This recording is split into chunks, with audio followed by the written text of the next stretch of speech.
Hey, everybody, and welcome back to the DLF Trade Show on the DLF YouTube channel. I'm Russ, he's Addison, and we are here using DynastyLeagueFootball.com, the Dynasty Trade Finder, to find you some trades to look at, to evaluate, for us to look at, and put into the Dynasty Trade Analyzer to analyze those trades and see how we feel about them, give a little bit of that human aspect, as much as you can call Addison a human. I'm not. It's yet to be determined. Mm-hmm. Not sure what we got going on over there. But last week, we talked about rookie quarterbacks, and we're just kicking the can down a little bit. We're going to talk about rookie wide receivers. We're calling this part one. Mm-hmm. There's going to be more to talk about, which is great, right? The fact that there's enough rookie, we'll say pass catchers, it's wide receivers this time. Next time is probably going to be pass catchers. We're going to talk about Bowers. But there's no mystery to this one. But this week we're talking about the quote unquote big three, as Addison called them before we started recording. And I was like, who's the big three? Oh yeah, right. The three people that were drafted almost immediately in the rookie draft here. Yeah. So clearly number one was a guy who was taken 101 in at least 1 to 3 super flex rookie drafts that I was part of. One of them was because the guy had the 1 and the 2 and he wanted to mess with my ADP for the Trade Addicts leagues. Naturally. Hey, Brian Harr, how's it going? Of course, it was hard too. It was, and he did it. He said he did it on purpose just to mess with me, and it's part of the reason I love him. But other times he's that good of a prospect, right? Marvin Harrison Jr. was the prospect since I saw like Larry Fitzgerald and Calvin Johnson thrown around. Like there were names being thrown around. And then of course I love week 1. He goes out, 1 catch for 4 yards. And we're just like, the sky is falling. The sky is falling. Everybody was like, wait a minute. Is Marv actually good? We were looking at like his miles per hour and on his routes run and stuff like that. And then week 2 happened and we were like, oh, wait a minute. Right. He's the wide receiver 12 in PPR right now, with a 1.4 on the dock. And just like, I didn't get to see this week's game yet. I have to get my NFL Plus subscription some use out of it so I could sit and watch. But week 2, those were grown man catches. Like he has welcomed himself into the NFL. There's no fluke in any of this. He's good. Yeah. I even tweeted out from the week 2 because I went back and I watched the film on that one. Don't let me turn into a film guy or else I might not actually be a human. But I watched. He had 7 or 8 targets in that game. I think it was 8 targets. He only caught 4 of them. So I was like, what happened on the other 4 that I wanted to see? Was it a disconnect? Was it Kyler?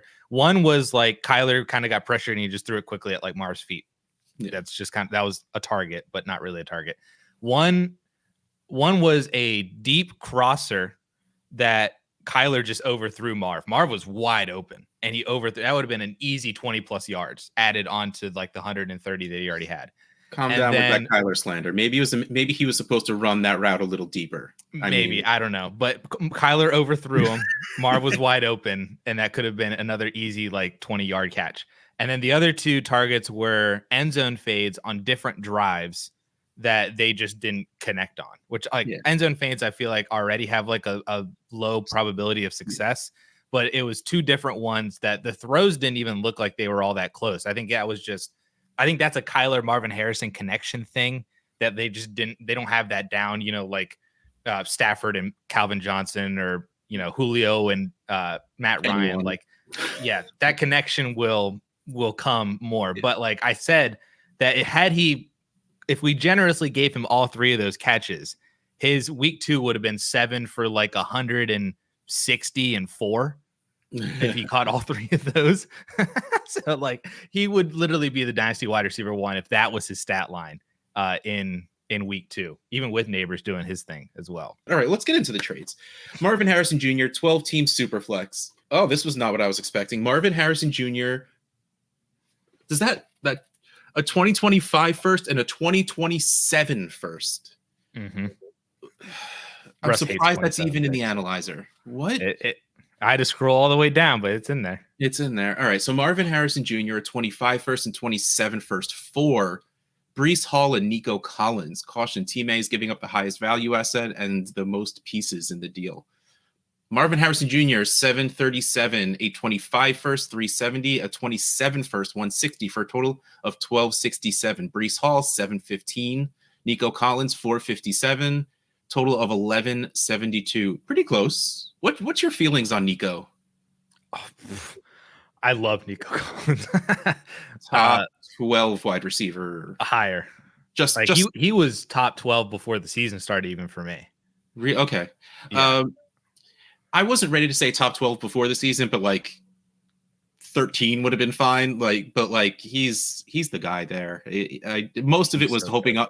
I was holding my Tank Dell love. That's really what it was. I'm like, no, I'm going to hold a sliver of a chance that Tank Dell just gets a ton of targets because of how quick he is. But Nico's the dude there. So, yeah, I just wanted to make sure we're talking on the same level with Nico. Marvin Harrison Jr. and Breece Hall separated by 20 points. I love Breece Hall, but I just, rookie wide receiver who's a stud of a stud. Should we cross them off, even if it's... I think we could effectively cross them off, although I feel like most people, especially from a dynasty standpoint, would you're taking the elite wide receiver over the elite running back. Yeah, it's fairly close. I would say that there is in this overarching trade, I think it's fair to mostly cross this off. Yeah, in which case, if you're telling me I can get Nico Collins, where one of the firsts I'm giving is a 2027, I do that very easily. Yep, I agree.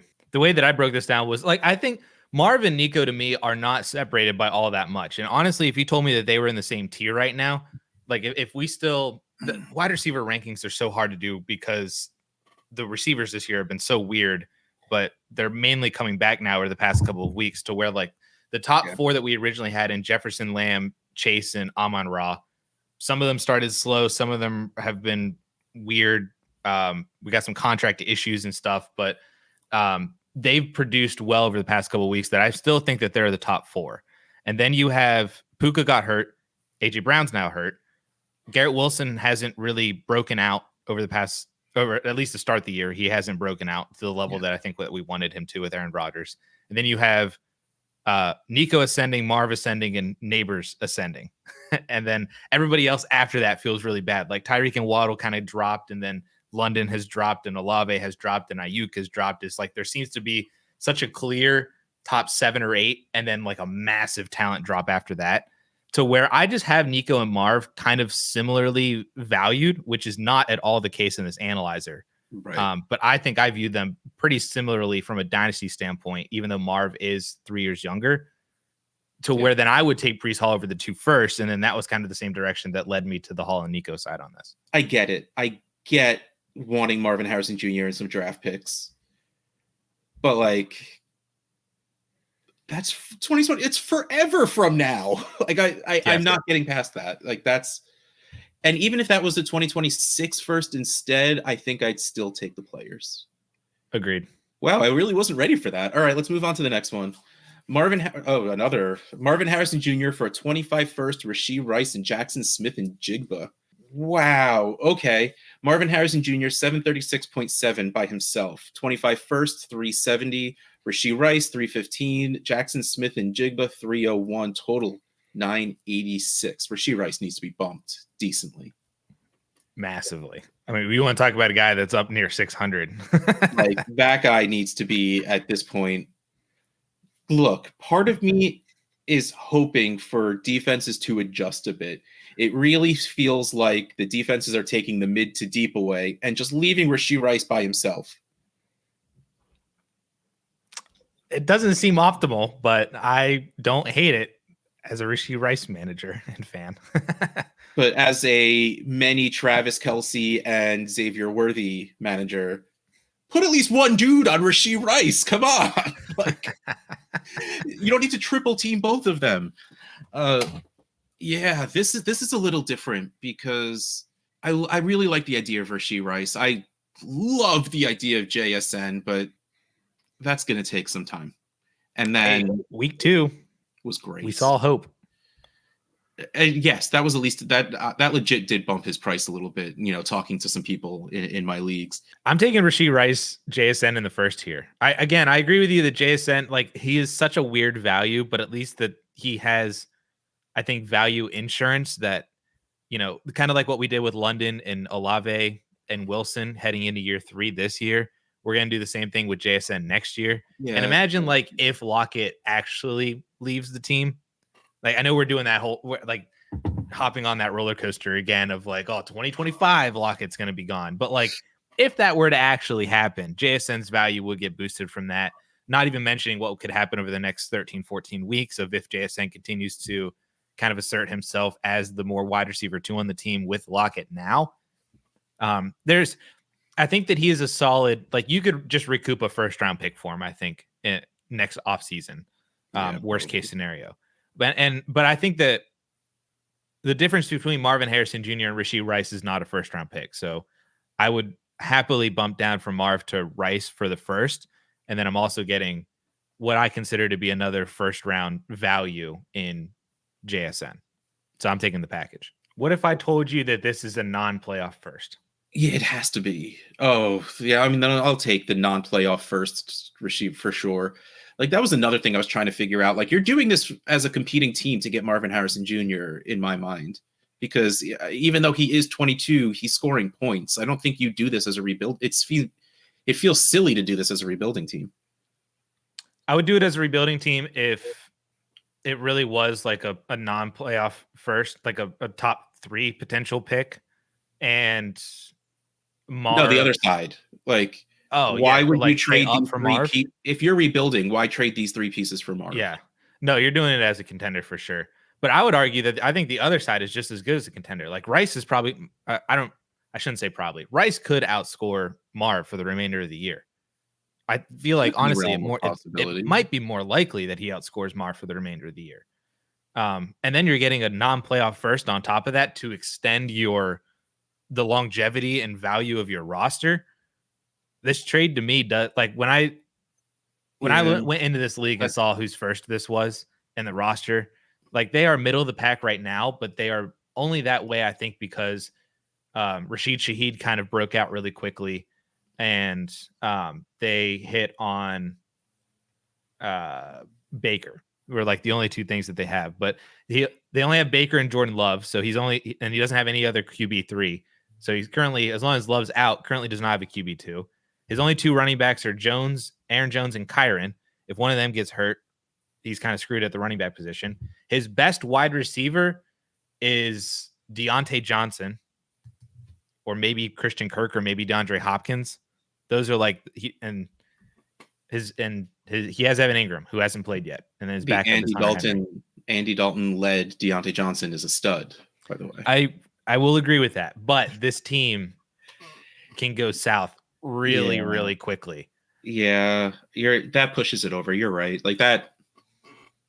Wow, 2 trades where we chose against Marvin Harrison Jr. I really wasn't ready for that.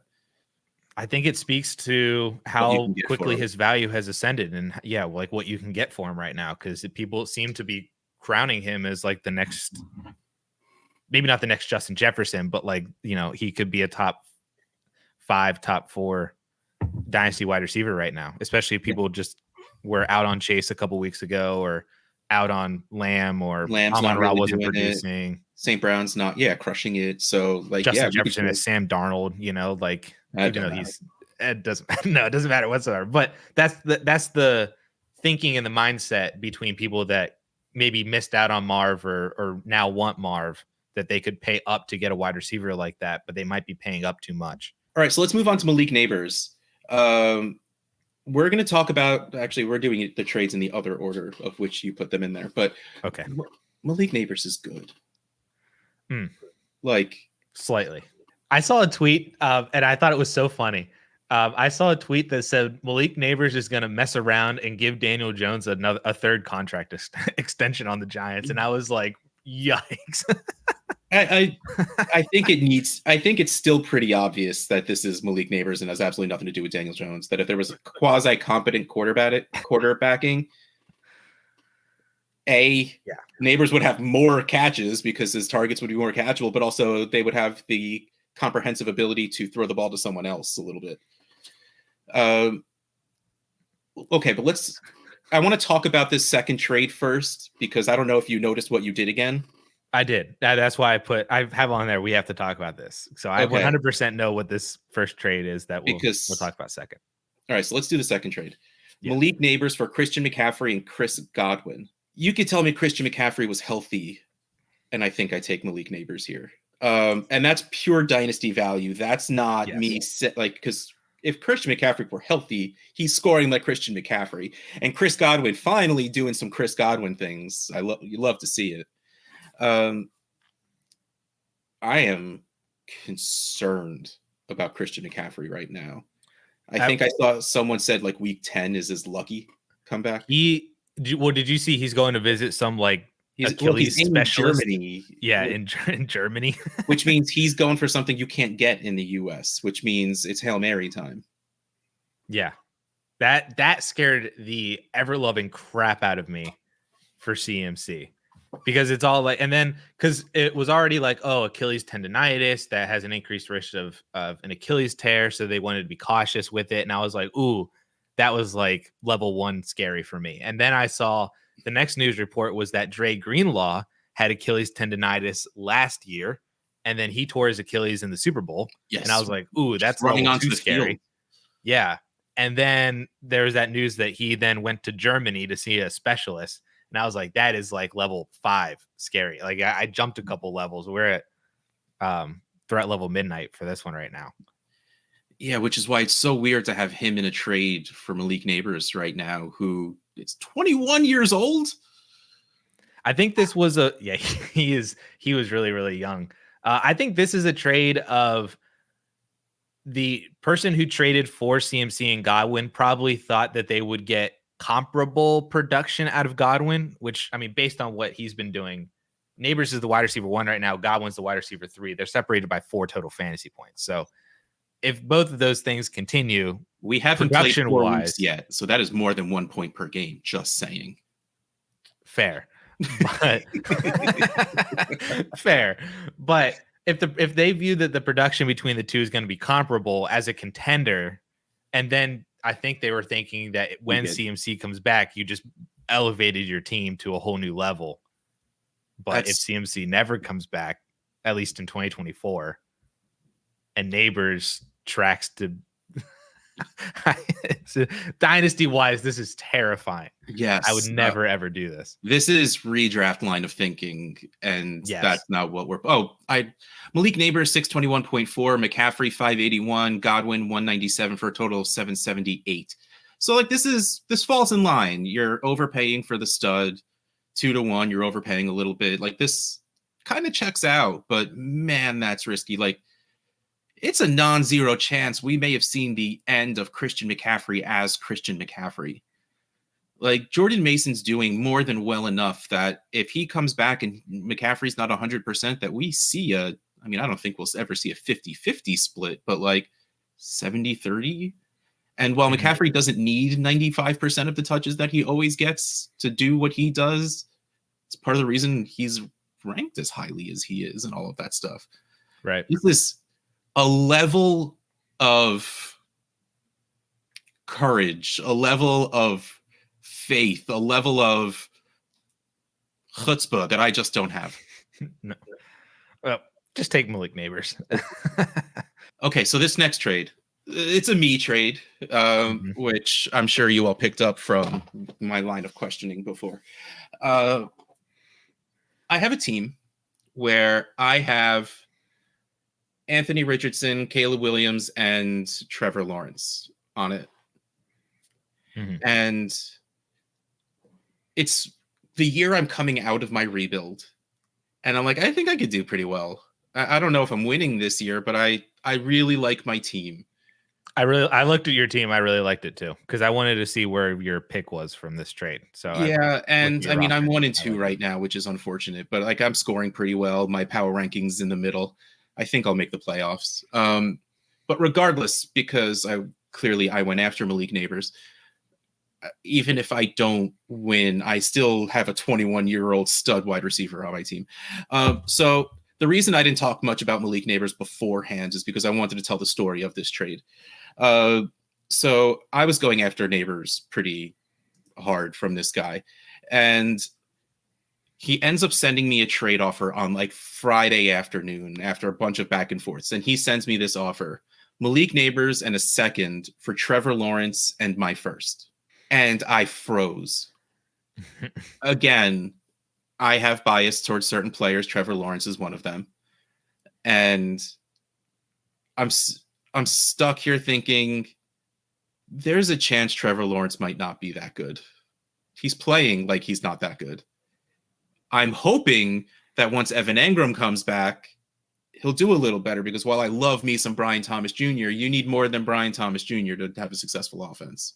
So I go back and forth and I start texting my friends, and I'm just like, look, I know Malik Nabers is good, but is he this good, or is it Evan Engram syndrome? Same team even. And they're like, no, he's that good. And I'm like, all right, here's my real question. This season ends, Malik Nabers crushes it. Of course he crushes it. He's the only dude to pass there besides Wan'Dale Robinson. Though I really hope Theo Johnson becomes a thing, besides the point. Assuming they go and maybe they sign a wonderful free agent wide receiver, which I hope they don't, but just saying. Like, they're going to bring in more pass catching help. And the 25 rookie class looks really good too. They could just add another rookie. So, yeah, but like they're going to add, so like well, depending on where they finish, they might be drafting a quarterback in the first, but you know,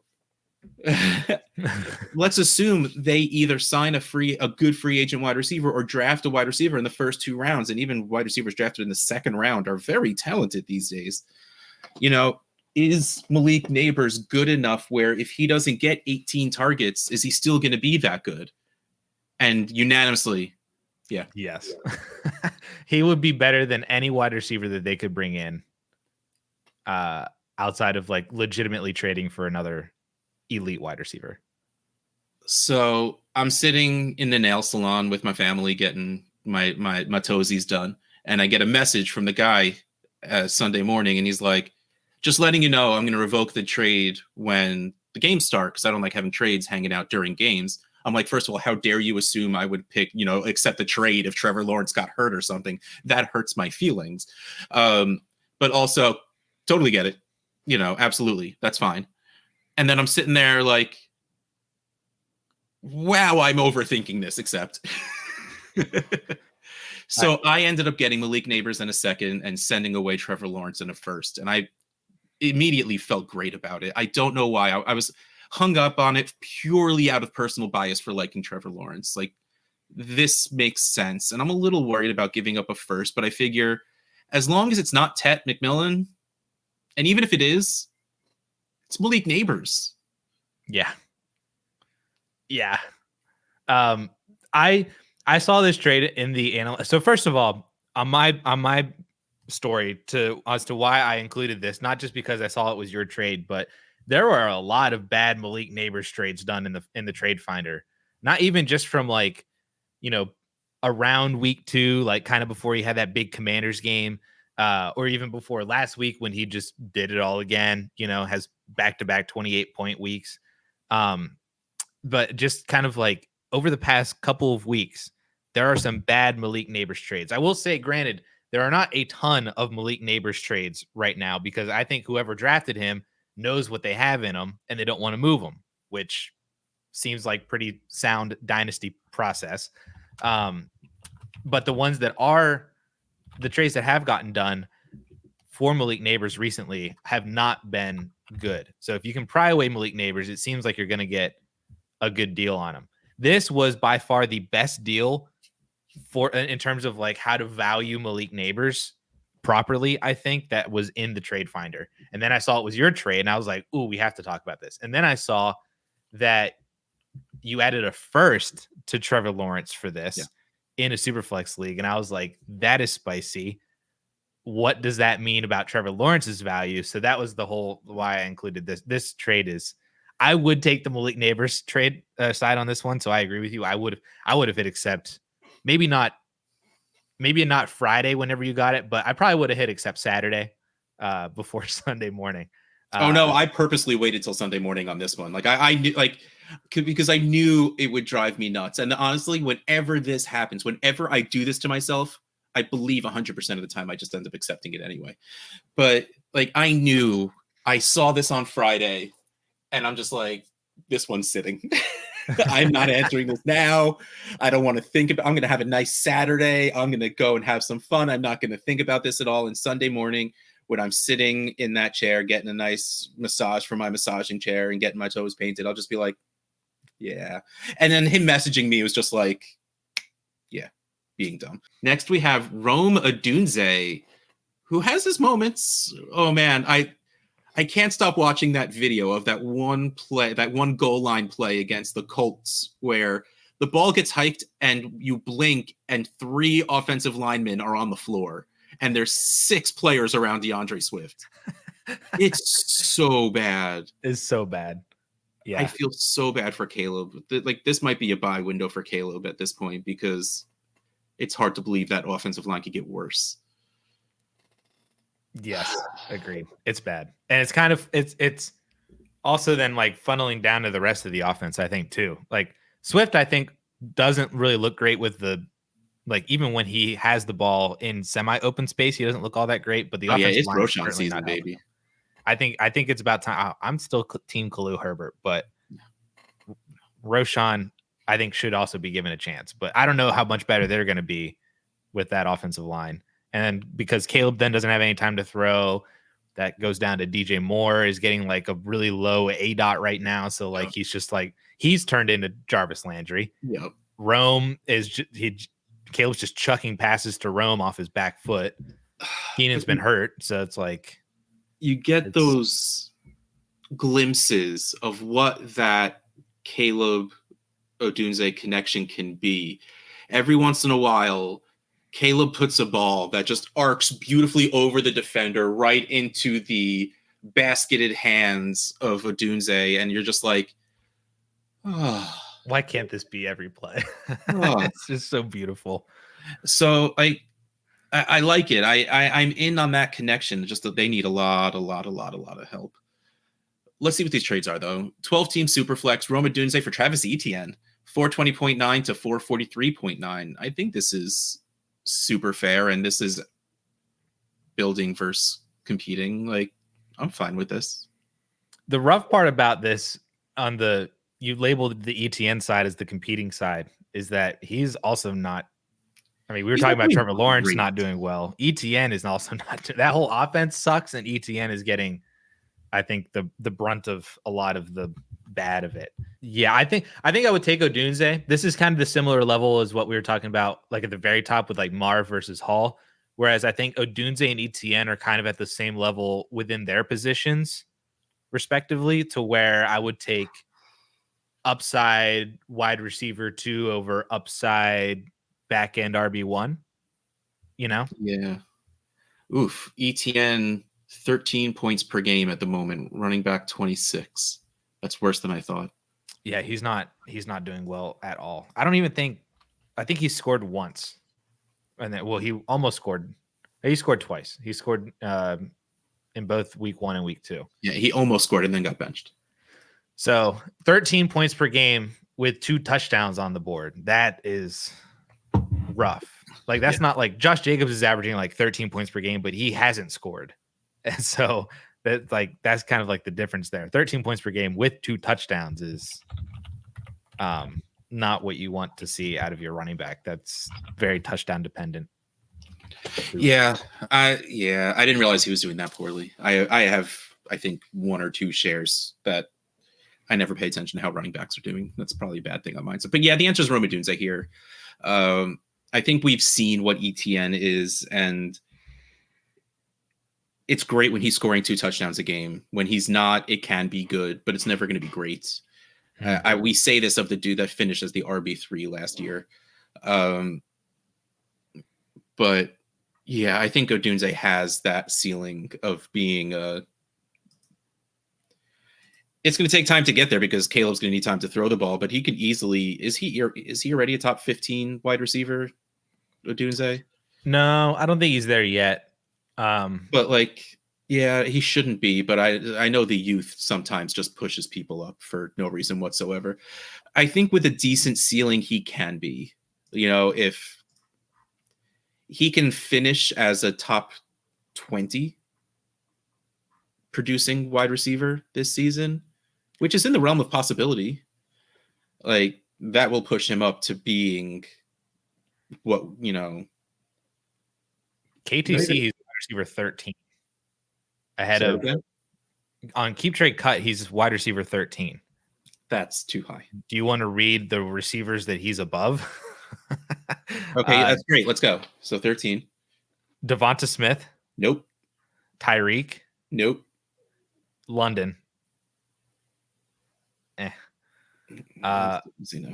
Metcalf. Nope. BTJ. Ayuk. No. I'm still taking Ayuk. JSN.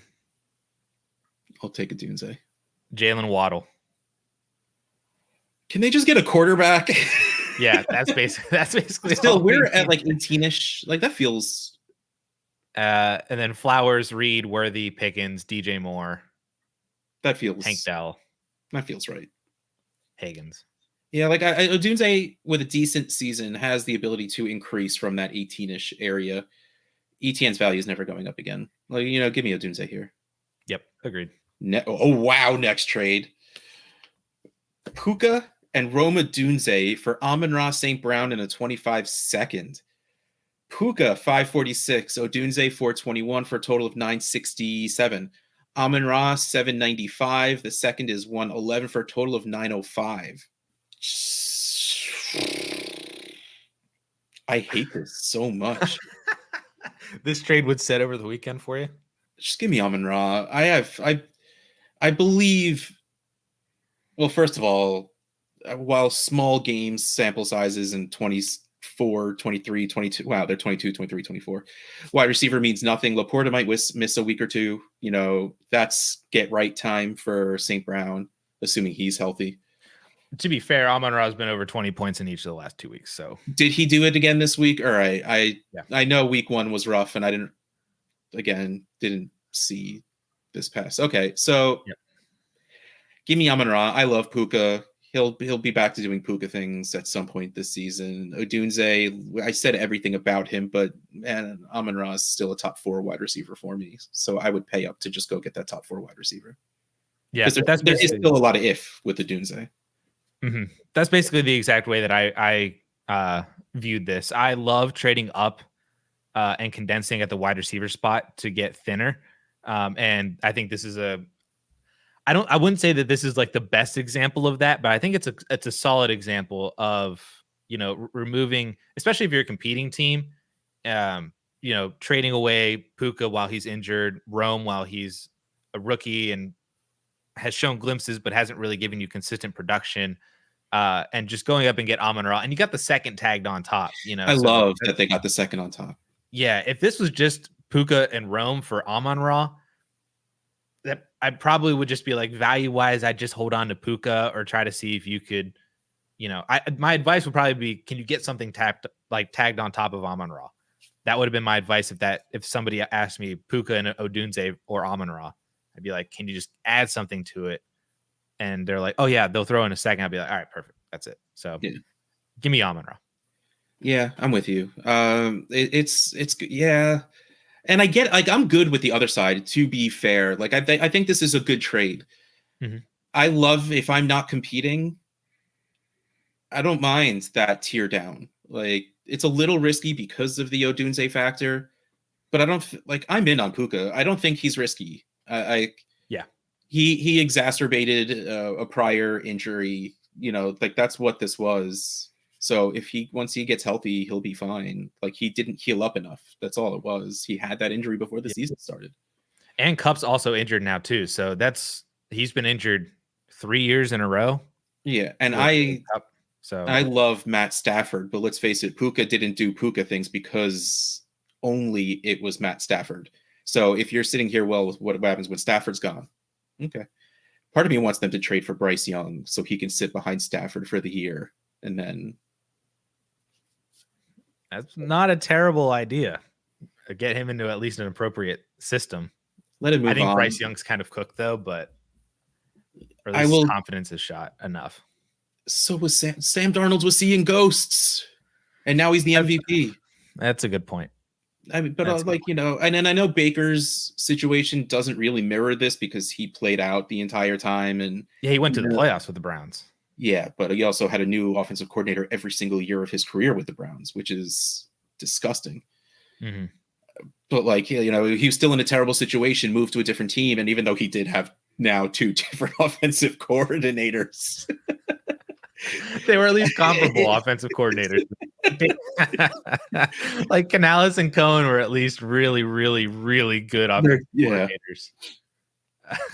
Man, the luck of that kid. But sometimes you just need to move to a different place. And I have enough faith that Bryce Young isn't this bad. Again, I'm not expecting him to come back and be an MVP, but he can come back and be good enough. Yeah, that's fair.